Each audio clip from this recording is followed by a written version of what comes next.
छापत जरूर हमारे नाव नीतू राज है। निक निक मशीन धुआं फेंक दिले हो। चापत तो ऐसा इनके राजा न कि आज ही बुझ फेंकत के देवरिया जी हंस जाइए। वैसे सुनबा खलिया कि जोड़ खोजे लगला लोग उनकर जोड़ धरती पर कोई कि लोग जगह जगह कहे लगलन रामदेव बुल्लू स्वर्गीय रामदेव बुल्लू बनारस का नाम लेवे लगा लोग। हीरा बुल्लू रामदेव बुल्लू का नाम लेवल तो हमने के खोजल गई कि हमहन केकर नाम लेवल जा। इनकर उस्ताद मिलल जगन्नाथ मास्टर साहब कहो। आय हाय अरे उस्ताद समान हुई है भाई। चापत मन तक कोनो दूर आई नहीं बा। अभी तो इनके चपले ही जवन इनके याद है भुलाई ना आज फिर दोहरावे चलत है ताकि तनिको अगर भुला लो तो याद ताजा हो जा ढंग न ताजा होके का हो भैया। चापत जरूर हमारे नाव नीतू राज है। निक निक मशीन धुआं फेंक दिले हो। चापत तो ऐसा इनके राजा न कि आज ही बुझ फेंकत के देवरिया जी हंस जाइए। वैसे सुनबा खलिया कि जोड़ खोजे लगला लोग उनकर जोड़ धरती पर कोई नाई बा। सोलंकी जी बुरा मत मनिहा वो बड़े पुण्य आत्मा थे स्वर्गीय रामदेव गुरु बुल्लू गुरु हीरा उस्ताद हीरा भगत। ये लोग चल गई लगा के का कोई बिरहा गाई हम हो बताइला रोज बताइला बिरहा अब बेरहा हो गई। वो तो कहा कि तनी लेडीज आ गई कि आदमी का फ्लेवर बदल गया।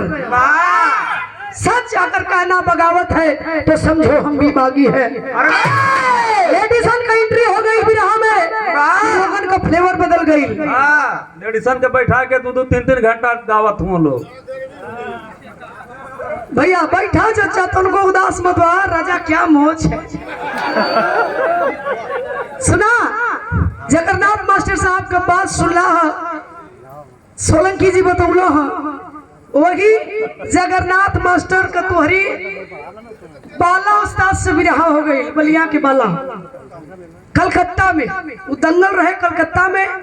ये बात के हमके के बतौलस हम कैसे जनली तारा ताला मैदान में वो बिरहा रहे हमके हमारे उस्ताद बताओ तो हमारे गुरु विश्वनाथ यादव कला की नीतू बिरहा एक बार हो गई बाला के और जगन्नाथ मास्टर की तोहरी। जगन्नाथ मास्टर साहब गावत रहला अब बाला बैठल रहला गा के जगन्नाथ मास्टर उठला इधर बाह वही खोटिया के कहलो कि तू का बिरहा गई हो और भोर का जात ई भोर कहिया से बिरहा गावे लगला तोरी बस के बात ना है। जरूर तुहार माई और हीरे के लगे गई होई त तू बिरहा गावे लगला। कहा जगन्नाथ मास्टर बाला उस्ताद के कि तुहार माई और हीरे के लगे गई रहल होई तब तू बिरहा गावत हो। बाला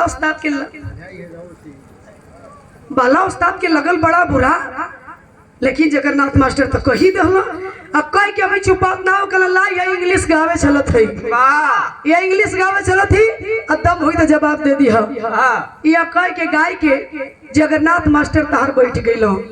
अब बाला उस्ताद का नंबर रहे खड़ा भइला आग त लागल बा देही में हुड्डा हा फूकत बा मैं शरीर सुनगत बा उनकर ऊपर से नीचे ले कुल खड़ा भइला कला हां भैया सही कहत हुआ। अभी जगन्नाथ मास्टर गौला कहला कि इनकर माई अहिरे के लगे गई हुई तभी बिरहा गावत हो भर कहिया से बिरहा गावे लगल आई अंग्रेजी गौला त हमहू के लगत कि इनकर माई अंग्रेजी के लगे गई हुई तो अंग्रेजी गावत तई पगले के कवैयन का नोक झोंक होखे। आजकल के कवैयन के कह देबा त मार हो जाई।